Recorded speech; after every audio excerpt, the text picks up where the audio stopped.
Warren Buffett is worth more than $100 billion today. Yet, he still lives in the same Omaha house he bought in 1958 for just $31,500. He doesn't own yachts, he doesn't show off private jets, and he's proud of buying breakfast at McDonald's on his way to work. So, how did a boy from Omaha, who once sold soda bottles door to door, rise to become the greatest investor of all time? This is the life story of Warren Buffett, the Oracle of Omaha. Born in 1930 during the Great Depression, Warren Edward Buffett grew up when money was scarce and families had to be resourceful. From the beginning, Warren was different.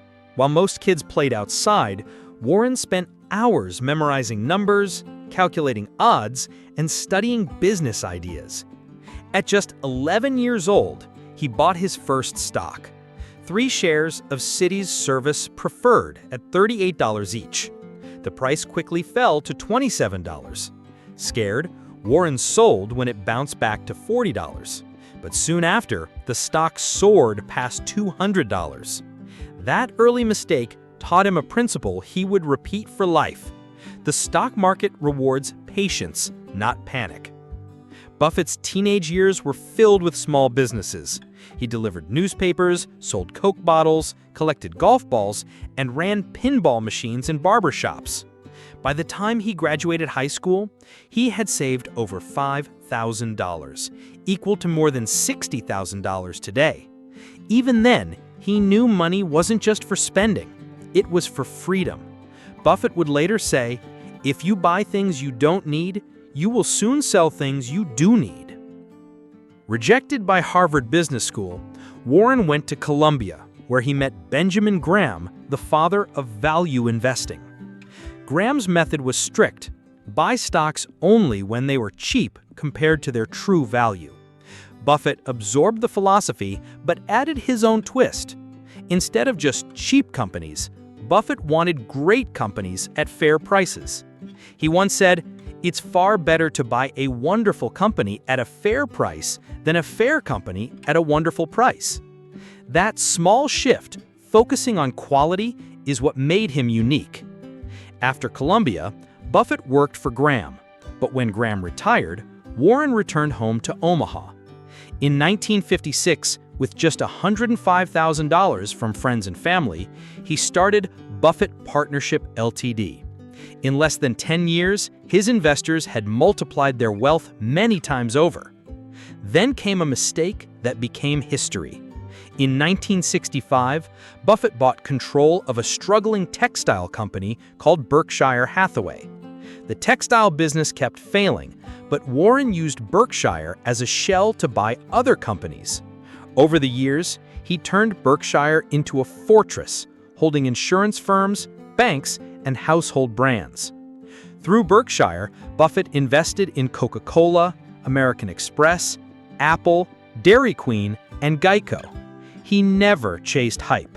In fact, he avoided businesses he didn't understand. For years, he refused to invest in technology until Apple convinced him otherwise.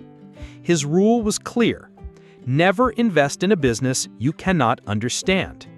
Another of his guiding principles was, rule number 1, never lose money. Rule number 2, never forget rule number 1. These weren't just clever quotes, they were the foundation of how he managed billions. Despite his wealth, Buffett stayed grounded. He still lives in the same Omaha house he bought in 1958. He drives himself to work. He doesn't wear luxury watches or suits. He explained his lifestyle simply: do not save what is left after spending. Spend what is left after saving. To him, wealth is about freedom and independence, not about showing off. That humility is why he is admired around the world. In 2006, Buffett pledged to give away over 99% of his fortune to charity. Along with Bill Gates, he created the Giving Pledge, urging billionaires to commit their wealth to society. He once said, "Someone is sitting in the shade today because someone planted a tree a long time ago." Buffett has spent his life planting trees of knowledge, opportunity, and generosity. not just for himself, but for future generations. Warren Buffett's story isn't just about money. It's about patience, discipline, and values. He believed the best investment is not in stocks, but in yourself. The more you learn, the more you earn. He believed in living below your means, avoiding debt, and surrounding yourself with people better than you. And most of all, he believed in the power of time. Someone is sitting in the shade today because someone planted a tree a long time ago. From a boy selling soda bottles to building an empire worth hundreds of billions of dollars, Buffett's journey is proof that success is not about speed. It's about patience, wisdom, and the courage to think long-term.